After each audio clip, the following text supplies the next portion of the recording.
1040 का अकेला पौधा, कितनी फलियाँ। ये है प्रकृति का अजूबा, 5 दाने। नीचे गिरी हुई सोयाबीन, लोग कहते फाल नहीं लेती, देखो। नमस्कार किसान भाइयों, जय श्री राम। ये वैरायटी है 1040 की। शाम के वक्त खेत पे आया हूँ तो आपको दिखाता हूँ सोयाबीन कैसी है। बीते सप्ताह बारिश हुई है तो उस बारिश के इफेक्ट हुआ है, जो फलियाँ खाली होंगी वो बड़ी होंगी, और जहाँ पर सोयाबीन नीचे गिरे हैं या ज़मीन से टच हुई है कुछ फलियाँ, वो ख़राब भी हुई होंगी। तो फ़ायदा और नुकसान दोनों चलता रहता है। प्रकृति का नियम है और किसान के हाथ में कुछ नहीं है। आप देख सकते हैं ये 95-60 की वैरायटी है, अपने पड़ोसी के खेत में पकने की अवस्था में है। और अपनी ये 1040 है तो 95-60 से लगभग सप्ताह भर लेट ही आती है। 20-25 दिन और मान लो, उसके बाद ही कटाई होगी। देखते हैं, कहीं कहीं नीचे गिर गई थी तो उनमें फलियों की अवस्था क्या है, फलियाँ ली है या इस पानी से कोई नुकसान तो नहीं हुआ है। ये खड़े वाली जो फसल है, जो पौधे खड़े हैं, उनकी फलियों की स्थिति देखते हैं।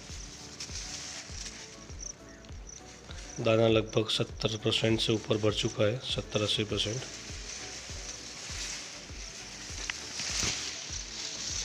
पौधे से पौधे की दूरी प्रतिवर्ष के हिसाब से थोड़ी घनी है, प्रतिवर्ष थोड़ी दूरी ज़्यादा रहती है। अमूमन 20 से 22 किलो बीघे तक का अगर जर्मिनेशन अच्छा होता है तो 20 से 22 किलो बीघे तक का ही बीज डलता है।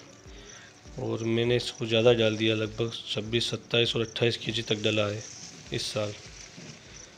कन्फ्यूज़ यूँ था कि गेहूँ वाला पूरा खेत था तो मैंने कहा हो सकता है कम निकले सोयाबीन, तो पूरे डाल दिए। और बारिश होती रही समय समय पर, बोने के 2 दिन बाद ही बारिश हो गई तो सारे के सारे दाने निकल गए। तो ज़्यादा घनी हुई, फिर ग्रोथ अच्छा पकड़ा। खाद भी था सिंगल सुपर फास्फेट, 2 कट्टे प्रति बीघे के हिसाब से मैंने डाला था। तो अच्छी ग्रोथ की वजह से नीचे गिरी है, लगभग 15-20% फसल नीचे गिरी है खेत में। कहीं कहीं गिरी है, कहीं कहीं खड़ी है। उसके बाद भी फलियाँ ले ली, आप देख सकते हैं। नीचे गिरने के बाद भी इसमें फाल है और फलियाँ भर भी रही है, मतलब इसमें पोचे रहने की समस्या नहीं रहेगी, क्योंकि मैंने इसमें फंगीसाइड का पर्याप्त स्प्रे किया है और समय समय पर कीटनाशक का भी स्प्रे किया है। तो ना तो इल्लियों के द्वारा और ना ही फफूंद के द्वारा फलियाँ खराब हुई। आप देख सकते हैं फलियाँ भर गई है, फिर भी 10-15% लॉस तो होना ही है, और कहीं कहीं से ज़्यादा भी हो सकता है। कर भी क्या सकते हैं, प्रकृति किसान के हाथ में नहीं है।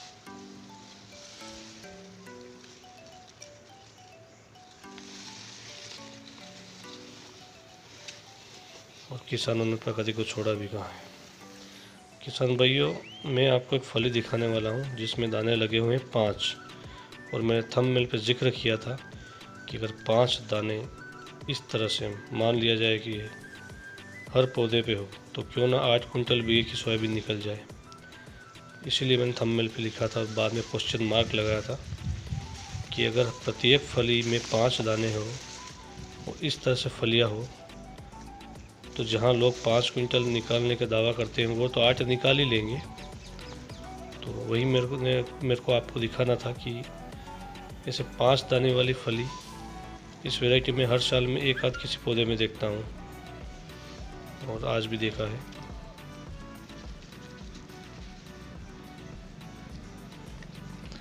पानी अभी भी खेत में कहीं कहीं भरा हुआ है या निकल रहा है।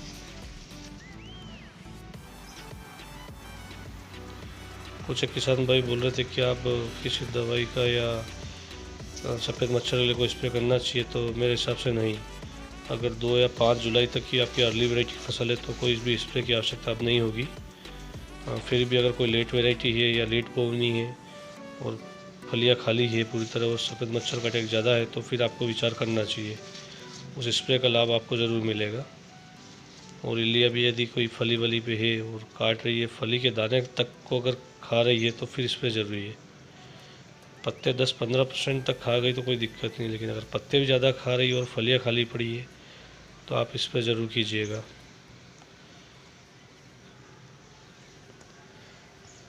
ठीक है किसान भाइयों, काफ़ी देर से आप मेरे साथ बने रहे, इसके लिए आपका बहुत बहुत धन्यवाद। और मेरे चैनल को सब्सक्राइब करें, शेयर करें। मैं इसी तरह से लोकल ब्लॉग आपके सामने लाता रहूँगा।